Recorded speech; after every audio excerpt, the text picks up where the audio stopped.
Sud Radio, Berkov dans tous ses états. Nous sommes en guerre.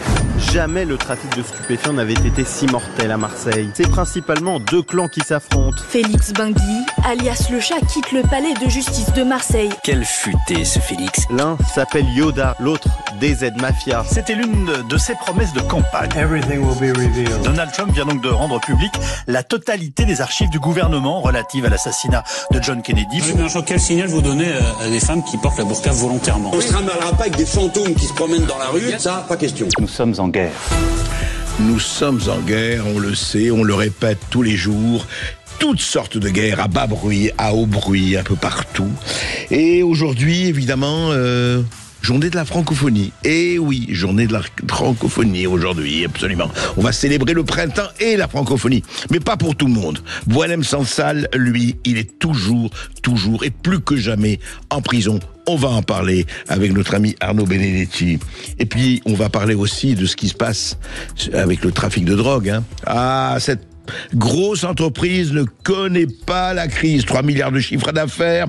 Ça a bondi, le trafic de 67% en 10 ans. On va en parler avec le sénateur Stéphane Ravier, notamment l'une des capitales, il faut le dire tristement, de la drogue en France, Marseille. Mais il n'y a pas que Marseille, c'est un peu partout dans le pays.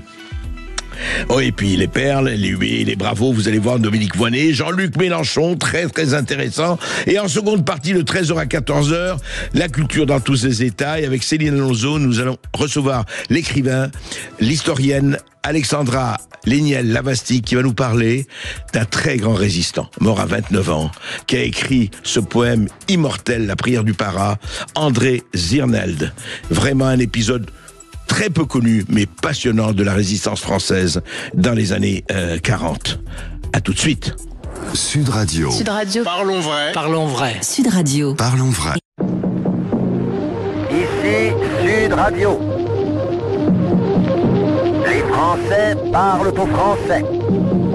Je n'aime pas la blanquette de veau. Je n'aime pas la blanquette de veau. Sud Radio, Berkov dans tous ses états. 343 millions de personnes parlent français dans le monde. C'est la 5e langue la plus parlée au monde, le français. Oui, journée de la francophonie. Eh écoutez, c'est bien, on fait des journées tout le long de l'année, 365 journées. Mais cette fois-ci, ça prend une couleur particulière à cause d'un écrivain franco-algérien. Un grand écrivain de la langue française, un très grand, qui s'appelle Boualem Sansal. Sud Radio, Berkov dans tous ses états. Le fait du jour. Les portes du pénitencier bientôt vont se fermer. Et c'est là que je finirai ma vie comme d'autres. Est-ce que c'est cela qui attend Boualem Sansal, 80 ans, atteint d'un cancer? Son avocat n'a jamais pu le voir. On essaie d'avoir des contacts avec l'ONU. Tout ça traîne. On exprime son indignation. On frappe du pied. On parle. On salive. Mais rien. Et ce matin, Boualem Sansal a comparu devant le tribunal correctionnel de Dar El Beida à Alger. C'est ce qu'ont rapporté plusieurs médias locaux et ça a été repris par le quotidien Le Figaro. À l'issue d'un procès expéditif qui aurait duré moins d'une demi-heure, le procureur aurait requis 10 ans de prison ferme et une amende d'1 million de dinars, selon le quotidien arabophone Chourouk. 1 million de dinars, ça fait à peu près 7 000 €. 10 ans de prison ferme, c'est-à-dire que c'est la mort annoncée pour Boualem Sansal si la sentence est exécutée. Alors on n'a pas encore, le verdict sera rendu la semaine prochaine, jeudi 27 mars. Voilà, je rappelle que l'écrivain franco-algérien est accusé d'atteinte à l'unité nationale, d'outrage à corps constitué, l'armée, d'atteinte à l'économie nationale et de détention de vidéos et de publications menaçant la sécurité et la stabilité nationale.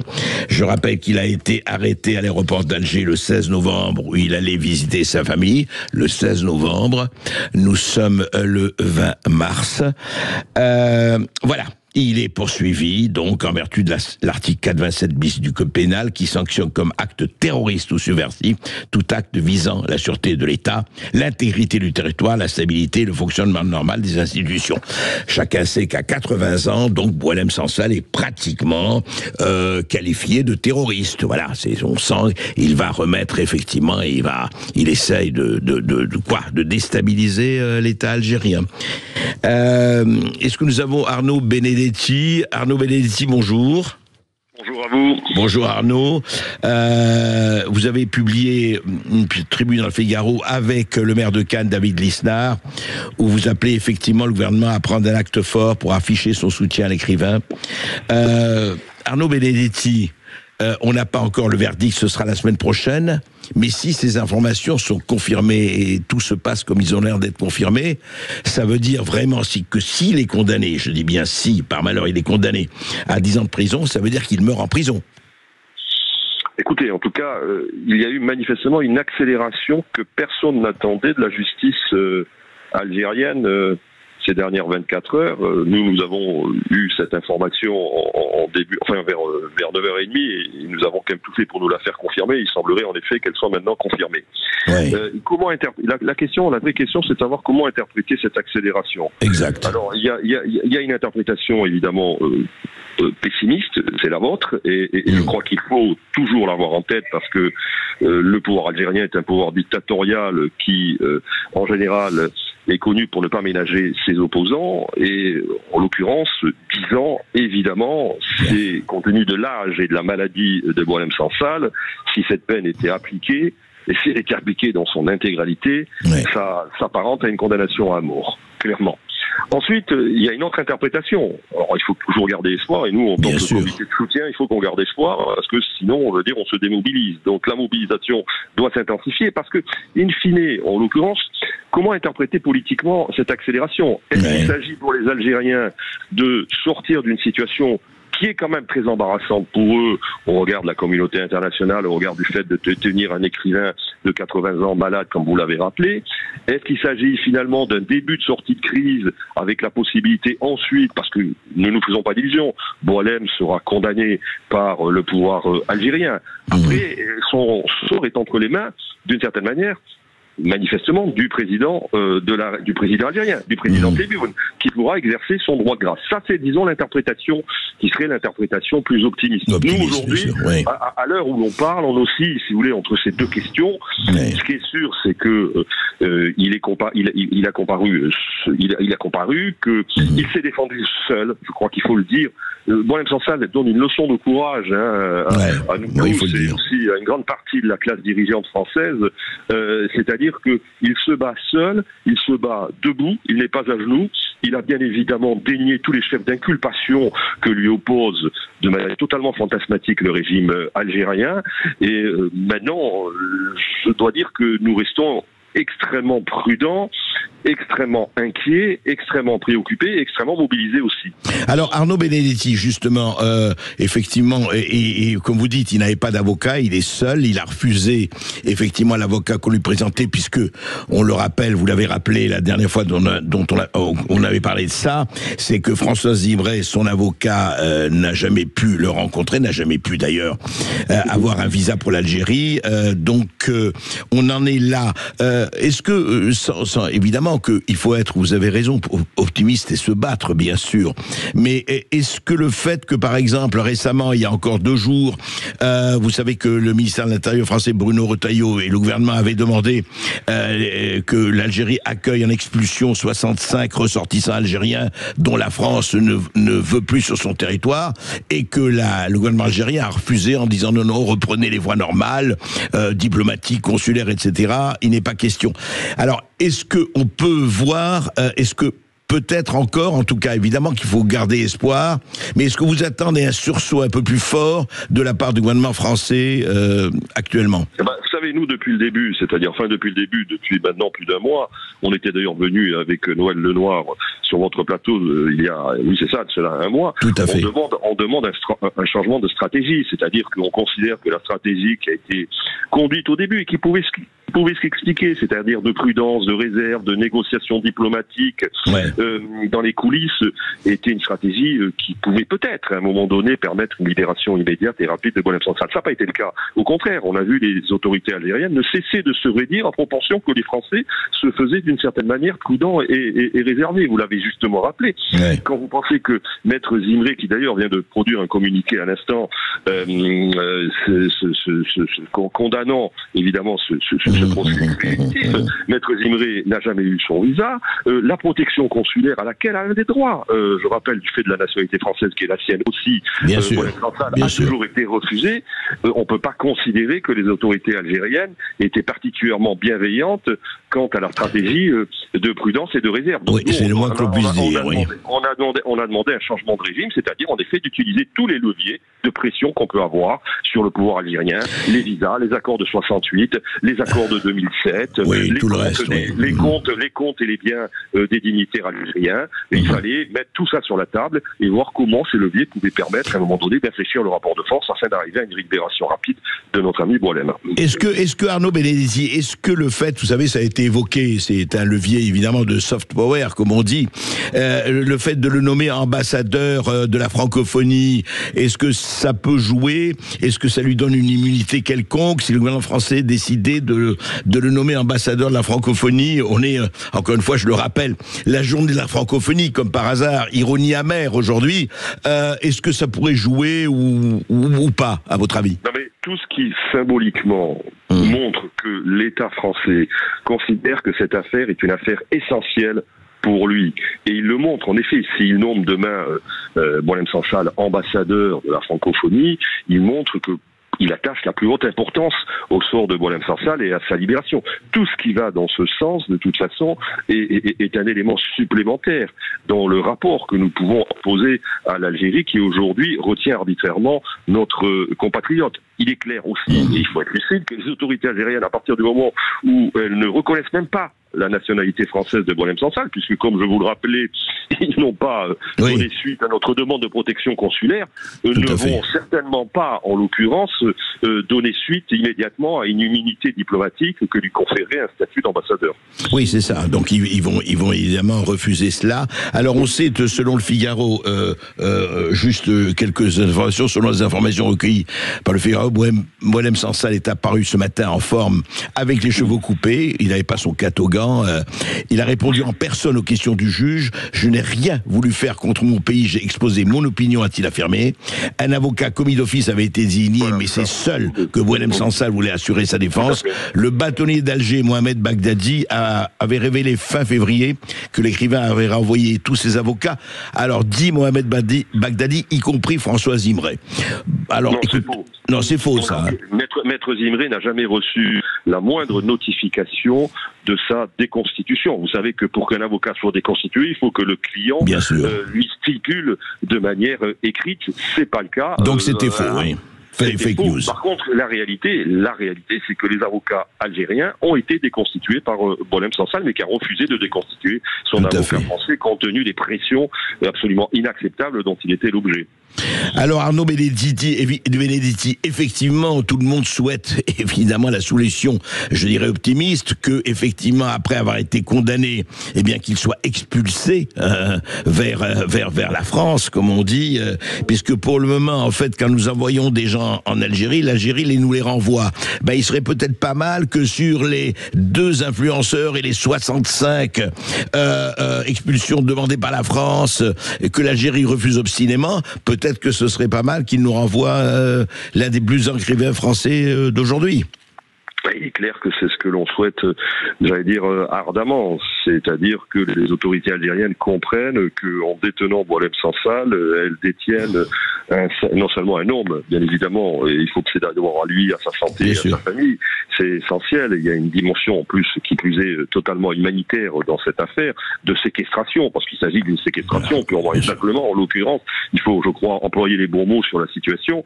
Mais il faut que les autorités algériennes comprennent que s'il arrive quelque chose à Boualem Sansal, elles seront bien évidemment comptables, et elles le sont déjà de son sort, et que aux yeux de la communauté internationale, il est évident que ça serait quelque chose qui serait d'une gravité tout à fait exceptionnelle. Oui, écoutez, espérons-le, mais mais voilà, il faut être extrêmement vigilant. Et encore une fois, je crois qu'il ne faut pas oublier que ce soit les princes qui nous gouvernent ou l'opinion internationale, que la vie est aussi faite de rapports de force. Et que si ces rapports de force ne sont pas montrés, eh bien malheureusement, tous les désespoirs sont permis. Merci Arnaud Benedetti, et nous allons continuer à suivre tout cela, bien sûr. Ici Sud Radio. Les Français parlent au français. Les carottes sont cuites. Les carottes sont cuites. Sud Radio Berkov dans tous ses états. Je ne sais pas si les carottes sont cuites, mais alors, vous avez vu, on est dans quel état nous errons, hein? Plus de 3 000 milliards de dettes, l'inflation, le chômage, les problèmes intérieurs, etc. Mais réjouissons-nous, Français, Françaises. Il y a quelque chose qui marche très bien, et cette grosse entreprise ne connaît pas la crise, c'est le narcotrafic. Et oui, de 3 à 6 milliards d'euros de chiffre d'affaires par an. 3 milliards, effectivement, 240 000 employés, 28 000 villes et villages touchés, 79% des communes avec le narcotrafic. Et je ne parle pas du reste. Et notamment, ce qui se passe, l'une des capitales du narcotrafic, pas la seule bien sûr, Marseille, on va en parler tout de suite. Sud Radio André Berkov. Berkov dans tous ses états, ça balance pas mal sur Sud Radio. Marseille, tais-toi Marseille, tu cries trop fort. Je n'entends pas claquer. Merveilleuse chanson, Marseille, tais-toi Marseille. Non, Marseille ne doit pas se taire. Comme la France ne doit pas se taire devant ce qui se passe quand même. Rappelons, enfin, je veux dire quelques chiffres avant de donner la parole au sénateur Stéphane Ravier. Les services de police, là, hein, très récemment, hein, ont saisi 53,5 tonnes de cocaïne en 2024. Saisi, ça veut dire qu'il y a tout le reste, hein, je veux dire. Là, c'est la partie émergée de l'iceberg, hein, de l'iceberg très blanc. Une augmentation de 130% comparée à 2023. Des chiffres records, dit Bruno de Taillot. 367 assassinats et tentatives d'assassinats liés au trafic de stupéfiants. Voilà, et pas seulement. On ne parle pas du trafic de hashish, on ne parle pas des comprimés d'ecstasy et de MDMA, on ne parle pas des amphétamines, des méthamphétamines, etc. Alors, oui, le chiffre pour le cannabis sont en baisse. Mais quand même, sont en baisse, ça veut dire quoi? 101 tonnes saisies, 1 tonne d'héroïne saisie aussi en 2024. Vous voyez, ça marche vraiment très bien. Alors, pour contrer tout cela, depuis lundi 17 mars, les députés se penchent sur un texte de toute première importance, effectivement, l'examen de la proposition de loi pour sortir la France du piège du narcotrafic. Alors, ça va durer une semaine, hein. Ça a commencé lundi, ça va aller jusqu'à lundi prochain. C'est donc assez important. Commission d'enquête bipartisane, députés, et mercredi, c'est-à-dire hier, a été adoptée l'une des mesures les plus décriées du texte visant à lutter contre le narcotrafic, qui prévoit la création d'un nouveau régime carcéral d'isolement pour les plus gros trafiquants. Alors, est-ce que ça va marcher ou pas? C'est très discuté en ce moment. En tout cas, ça a été approuvé par l'Assemblée nationale. Et puis Marseille. Alors Marseille, effectivement, d'abord, nous allons en parler. Et bonjour Stéphane Ravier. Bonjour, monsieur Berkov. Bonjour. Vous êtes sénateur des Bouches-du-Rhône et vous êtes président de Marseille d'abord. Monsieur Ravier, alors dites-moi, quand vous voyez ces chiffres déjà nationaux, quand vous voyez que le gouvernement a décidé de prendre le taureau, je ne sais pas si on peut parler de taureau par les cornes, et puis de dire voilà, on va pas consacrer une semaine pour sortir la France de ce fléau, en tout cas pour essayer, et puis déjà une mesure a été en tout cas adoptée par la majorité de l'Assemblée. Votre réaction? Écoutez, le gouvernement prend le taureau par les cornes, il était temps, mais mieux vaut tard que jamais. Mais enfin, il le prend quand même par le bout des doigts. La réalité, c'est qu'aujourd'hui, nous sommes dans une situation extrêmement grave. Moi, ça fait longtemps que je ne parle même plus de narcotrafiquants, mais de narcoterroristes. un terme qui a été repris par Madame Pécresse il y a peu. Il y a déjà 20 ans, vous voyez, c'est pas la semaine dernière, il y a déjà 20 ans, je faisais savoir qu'à Marseille, si les cités n'avaient pas bougé lorsque les banlieues se sont enflammées à la suite du décès accidentel de 2 jeunes qui avaient été poursuivis par la police, vous vous en souvenez? Tout à fait, à Marseille, ça n'avait pas bougé. Alors les autorités politiques locales s'enorgueillaient bien de la politique locale qui avait fait en sorte que Marseille était resté uni, était resté dans la paix, dans la concorde. Et moi, je faisais savoir au contraire que si ça n'avait pas bougé, c'était parce que les trafiquants de stup tenaient presque physique, dans le sens physique du terme, tenaient déjà les cités. Il y avait déjà des réseaux de drogue tels que, eh bien, ils étaient capables de maintenir une sorte de paix sociale, mais qui cachait un trafic déjà très important. Vous voulez dire, donc, 20 ans plus tard, ça y est, on découvre l'humidité de l'eau. Vous voulez dire, Stéphane Ravier, qu'à l'époque déjà, ça aurait pu, ces manifestations et autres émeutes auraient pu nuire au commerce, c'est ça? Elles auraient pu nuire au commerce du trafic, bien sûr, et les autorités locales s'en sont accommodées très vite, soit par déni, soit par,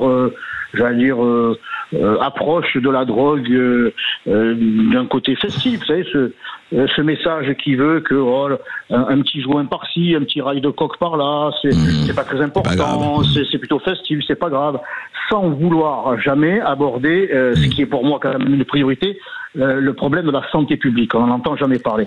Et puis ça a arrangé tout le monde, ça a arrangé les politiques que dans ces cités, eh bien, on ne réclame pas d'emploi, il n'y a pas de mouvements sociaux, et puis ça fait tourner le commerce. Vous savez, ces jeunes qui vendent, eh bien, ils consomment sur place. La famille paye le loyer, ils partent en vacances pour beaucoup d'entre eux au bled, et puis ils vont dans le centre-ville faire tourner l'activité économique légale. Donc tout le monde s'est accommodé de ça, et ça a totalement dégénéré. Et sans parler du blanchiment, bien sûr, en achetant des boutiques, des restaurants et autres épiceries. Eh bien, écoutez, aujourd'hui à Marseille, c'est la Chambre de commerce et d'industrie qui tire la sonnette d'alarme. Ce n'est plus seulement Stéphane Ravier, et qui s'émeut, c'est peu de le dire, de voir le centre-ville. Alors là, on ne parle plus des cités perdues pour la République et pour la France des quartiers nord. C'est le centre-ville de Marseille, c'est-à-dire la Canebière, ça parle à tout le monde, le Vieux-Port, qui sont investis par des commerces de piètre qualité. Vous savez, les épiceries, les barbershops, les ongleries, dont les propriétaires changent tous les 3 mois. Il y a donc une certaine tiers-mondisation du centre-ville de Marseille. Ça fait longtemps que c'est le cas dans les quartiers nord, mais aussi dans les quartiers est. La situation du stup fait qu'elle désormais elle déséquilibre totalement l'activité économique légale, et elle détériore le quotidien et l'image même de la ville de Marseille. Oui, alors justement, puisqu'on parle de Marseille et continuons, ce qui est incroyable, c'est que vous parlez vous-même d'il y a 20 ans. Je me rappelle, moi, ça ne me rajeunit pas, mais déjà à 30 ou 40 ans, déjà ça existait. Et aujourd'hui, c'est devenu, encore une fois, une entreprise. On a vu chiffre d'affaires de plusieurs milliards d'euros, etc. Et cette espèce de blanchiment, d'acheter la paix sociale à ce niveau-là, est-ce que pour vous, en fait, on va vraiment, non pas dans le mur, mais peut-être beaucoup plus que le mur, une muraille de Chine, en laissant faire, en continuant, en faisant des je dirais un peu dans blanchiment les barreaux, en faisant de la cosmétique, ou bien qu'est-ce qu'on pourrait faire, en fait? Stéphane Ravier, vous vivez cette réalité au quotidien, vous et des milliers et des milliers de citoyens. Qu'est-ce qu'on pourrait faire vraiment? Parce qu'on entend beaucoup parler, l'action, là, on la voit moins. Écoutez, évidemment que la situation a tellement dégénéré que ça ne sera pas facile, mais c'est pas parce que c'est compliqué qu'il ne faut pas le faire. La situation de l'insécurité au quotidien que ce trafic génère, elle est insupportable pour les Marseillais.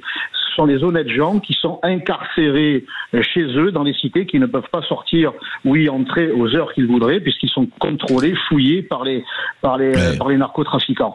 Donc la situation est extrêmement grave, mais Stéphane Ravier, juste un mot, pardon. Est-ce que ça va jusqu'au barrage? Il y a vraiment, parce qu'on voit les images, etc. On vous dit, oui, vous pouvez pas rentrer. Il y a quelqu'un, voilà, qui met une espèce, voilà, et il y a les frontières, quoi. Ceux qui veulent ouvrir les frontières, en revanche, elles sont fermées à l'intérieur. Écoutez, à force de supprimer les frontières extérieures, il y a désormais des frontières intérieures. Ouais. Et des frontières intérieures pour se protéger de l'insécurité et des frontières intérieures aussi érigées par les trafiquants. J'ai moi-même été plusieurs fois contrôlé, arrêté, contrôlé, fouillé. Et la fois dernière, c'était avec Marion Maréchal qui était à Marseille et qui avait tenu à voir de près comment cela se passait. Elle n'a pas été, entre guillemets, déçue. Et nous avons été arrêtés au checkpoint de la cité, dans une cité du 13e arrondissement de Marseille, les Oliviers A, pour ne pas la citer, où la cité est totalement entre les mains, sous contrôle des narcotrafiquants. Alors comment y répondre? Alors c'est toute une chaîne. Moi, je suis tout à fait favorable à ce qu'il y ait évidemment de la prévention et notamment dans le domaine médical, les conséquences de la consommation de drogue, y compris du shit, qui a des conséquences directes sur le cerveau. On n'en entend jamais parler. Oui, mais est-ce qu'il faut sanctionner les consommateurs? Stéphane Ravier, je pose la question. Il faut sanctionner tout le monde. Toute la chaîne doit être sanctionnée, de la chaîne du trafic. S'il n'y a pas de vendeurs, il n'y a pas de consommateurs. Mais s'il n'y a pas de consommateurs, il n'y aura pas de vendeurs non plus. Et les sanctions envers les consommateurs sont trop faibles. C'est 150 € d'amende. Et les Bouches-du-Rhône caracolent en tête au niveau national. Hein. Nous sommes sur la plus haute marche du podium. Mais seulement un tiers des amendes sont payées. Donc il faut multiplier par 3 au moins l'amende, et puis qu'il y ait des prélèvements sur salaire, qu'il y ait des ponctions sur les prestations sociales s'il le faut, et de l'emprisonnement. Moi, j'ai déposé un projet de loi, une proposition de loi en septembre 2023, année record pour les règlements de compte. Il y avait eu 49 morts à Marseille. Eh bien, j'ai déposé une proposition de loi qui englobait bien sûr des sanctions très lourdes pour les consommateurs qui aujourd'hui, je dirais, achètent, consomment quasiment en toute impunité. Donc du consommateur jusqu'au chouf, en passant par le vendeur, la nourrice et la tête de réseau, il faut que tous soient traqués et qu'ils soient sévèrement condamnés. Et on ne s'attaquera. Et permettez-moi d'ajouter quand même un élément dont le ministre de l'Intérieur, M. Retailleau, n'a absolument pas parlé lorsqu'il est venu à Marseille faire sa première conférence de presse à ce sujet. Oui, c'est-à-dire c'est l'immigration. C'est l'immigration. Les policiers de Marseille vous diront que 50% des petites mains, de ceux qui font le chouf et de ceux qui vendent, 50% non seulement sont des étrangers, mais ce sont des clandestins. Ce sont des clandestins. Donc, il faut aussi, bien sûr, s'attaquer aux gros bonnets, mais si vous coupez aussi à la base, eh bien, cela vous permettra d'être soulagé. Et il faut expulser, bien sûr, et il faut expulser après leur passage en prison, il faut expulser tous ces étrangers clandestins qui ont participé au trafic. Alors, Stéphane Ravier, il faut, et je comprends, il faut. Mais justement, qui va le faire? Pourquoi je vous dis qui va le faire? C'est parce que, effectivement, la situation, on la voit. Et alors, moi, il y a 2 questions que je voulais poser. Est-ce que vous iriez jusqu'à sanctionner les familles de ceux qui sont convaincus de trafic?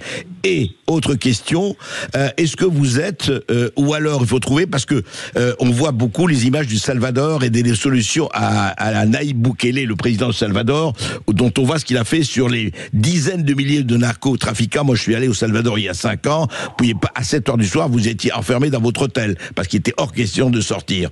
Est-ce que, en fait, est-ce qu'il faut aller vers des solutions très dures, même si elles paraissent même très dures, ou est-ce qu'on peut se contenter de demi-mesures? Je pose la question. Écoutez, M. Berkoff, il faut savoir ce que l'on veut à partir de savoir à qui l'on a affaire. Ce sont des narcoterroristes. Il y a 24 heures, dans la cité Herbel, dans le 11e arrondissement de Marseille, dans les quartiers Est, un équipement flambant neuf est passé au stade de 9 flambants. Un équipement de 500 000 € qui devait être inauguré a été incendié par assurément les narcotrafiquants du quartier. Quel équipement, enfin juste pour ça? Un équipement d'accueil de ça. D'accord. Un équipement social. D'accord. Pour une cité qui va bénéficier pour sa rénovation de 180 millions d'euros. Donc vous voyez bien que l'argent pour ces cités ne manque pas, bien au contraire. Eh bien, donc nous avons affaire à des narcoterroristes, il faut les traiter comme tels. Et moi, l'exemple du Salvador, s'il faut y venir, il ne faut plus prendre de gants, parce que vous l'avez dit vous-même, lorsque vous vous êtes rendu là-bas, et c'est comme de nombreux Marseillais ici, ce sont les honnêtes gens qui sont enfermés, ce sont les honnêtes gens qui voient leur liberté individuelle être bafouée, voire être retirée. Donc il faut prendre tous les moyens, et vous l'avez dit, et je l'ai déjà proposé, il faut retirer les prestations sociales aux familles dont on est convaincu de la participation au trafic de drogue, leur retirer le logement social dont elles bénéficient souvent, les éloigner du territoire lorsqu'elles sont françaises et les expulser lorsqu'elles sont étrangères. C'est ce que font tous les pays du monde, sauf le nôtre, qui préfère subir, qui préfère voir sa population honnête être incarcérée chez elle, voire être victime, comme l'avait été cette jeune Marseillaise qui a été tuée alors qu'elle était chez elle, par une rafale de Kalachnikov d'un trafiquant qui voulait intimider. Voilà où on en est à Marseille.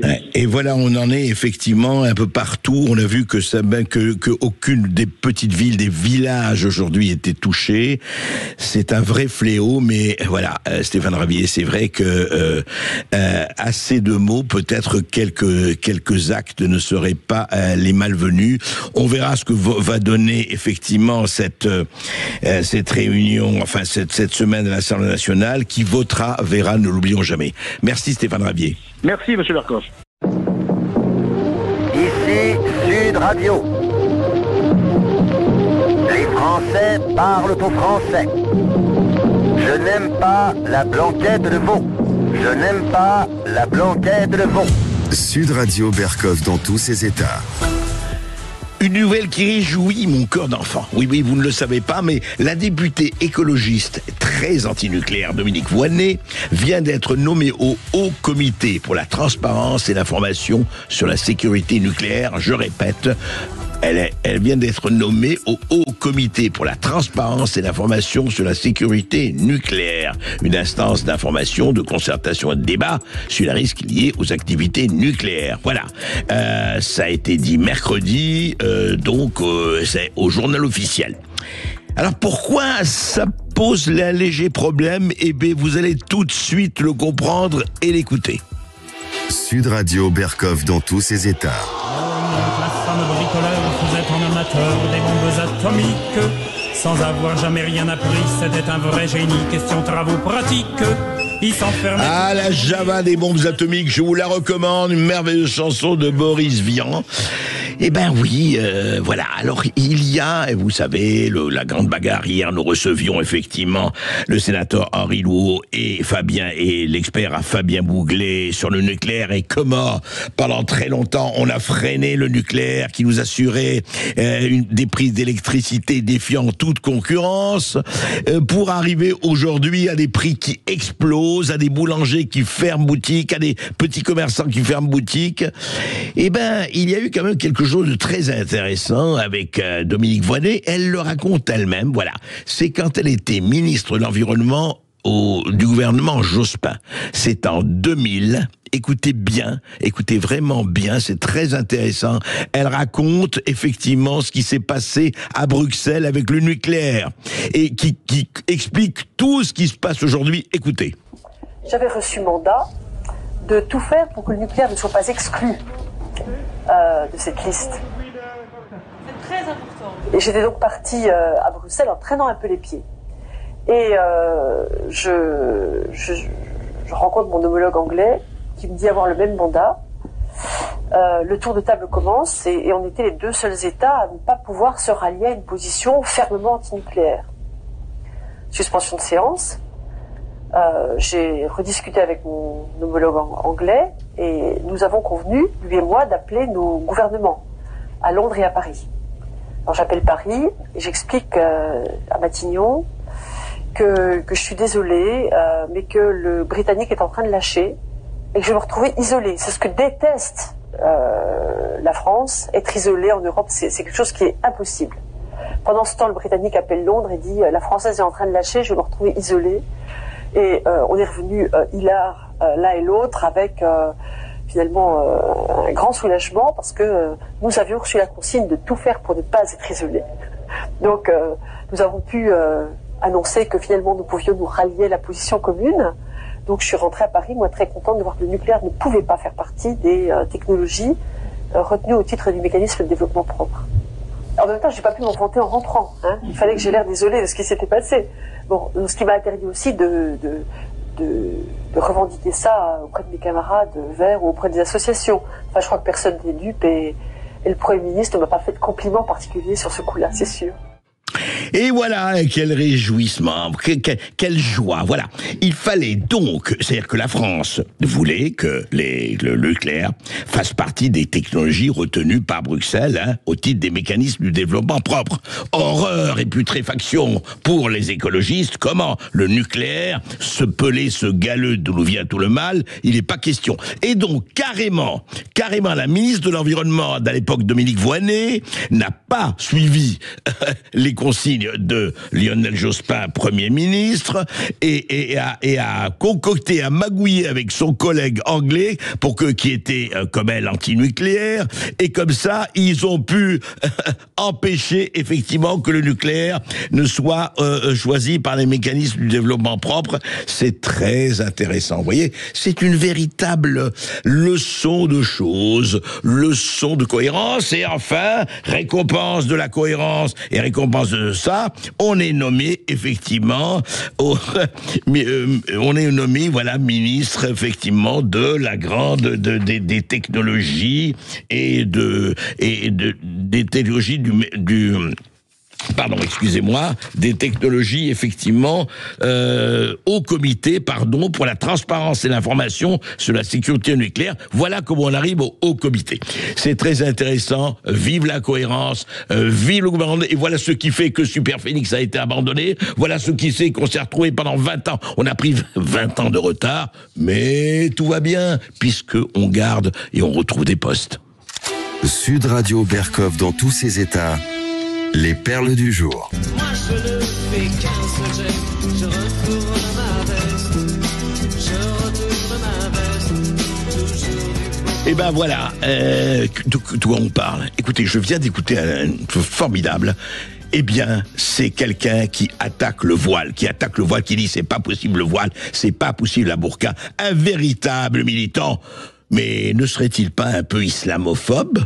Franchement, on pourrait se poser la question, est-ce qu'il n'est pas victime, s'il n'est pas espèce de type d'extrême droite ? Écoutez. Je crois que vous vous trompez dans la manière d'aborder le sujet, les amis. C'est ni la question de savoir si on stigmatise, ça me fait rigoler, parce que les gens qui se stigmatisent eux-mêmes, bon, écoutez, la question qui est posée est la suivante. Est-ce que c'est un traitement dégradant, oui ou non ? Si c'est un traitement dégradant, alors c'est interdit. Ici, c'est la République. J'ai dit tout à l'heure. D'accord, on peut pas se balader nu dans la rue, on peut pas tenir en laisse quelqu'un. C'est ça qui compte. C'est comment on se positionne par rapport à un traitement. Donc moi, je considère que c'est un traitement dégradant, primo. Secondo, je considère que c'est une provocation d'un certain nombre de milieux intégristes contre la République. Et par conséquent, la République a gagné, elle va gagner encore une fois. Ça sera interdit. Et on le fera non seulement pour empêcher une absurdité qui consiste à accepter l'idée qu'une femme considère qu'elle est un enjeu, un gibier, qu'un homme ne peut la regarder qu'avec un œil de prédateur, première chose. Et deuxièmement, parce que c'est obscène cette histoire de burqa, ça part de l'idée que les hommes ne sont que des prédateurs. Et deuxième idée, c'est qu'on donnera un signal au monde entier et aux femmes du monde entier qui se battent contre cette histoire-là. Par conséquent, on interdira. Et peu me chaud qui propose l'interdiction. Quel signal vous donnez à des femmes qui portent la burqa volontairement ? Voilà. Je leur donne le signal suivant. En République française, les hommes et les femmes sont égaux. J'ai le droit de te regarder dans les yeux. J'ai le droit de te regarder, tu as le droit de me... Mais ce qui compte, c'est ce qu'on va faire de ce pays. Et dans Voilà, ce qui compte, la burqa, abat les gens qui considèrent que les hommes sont des prédateurs, abat tout cela. Qui est ce dangereux homme d'extrême droite, c'est Jean-Luc Mélenchon en 2010. On n'est pas couché, l'émission de Laurent Ruquier en 2010. Et aujourd'hui, aujourd'hui c'est très simple. Il dit, tout le monde comprend aujourd'hui que le débat sur le voile, c'est fait pour recommencer la discussion et des vagues d'islamophobie qui servent de pensée à tous ces gens. Souvent hommes politiques varient, bien folles et qui s'y fient. André Berkoff, aujourd'hui dans la culture dans tous ses états, nous allons rendre hommage à l'une des plus fascinantes figures de la résistance extérieure, à savoir André Zirnel, qui était compagnon de la Libération et mort pour la France à 29 ans. Après, avec Joseph Kessel, il est le seul à nous avoir légué un hymne universel à la résistance, un poème qui a été rebaptisé après-guerre, la prière du parachutiste. André, aujourd'hui, plus de 80 ans après sa mort, sa première biographie sort enfin. Elle est magistrale et Alexandra Léniel-Lavastine, qui en est l'auteur, elle est philosophe et historienne, sera notre invitée en direct sur Sud Radio après le journal de 13h. Sud Radio. Sud Radio. Parlons vrai. Parlons vrai. Sud Radio. Parlons vrai.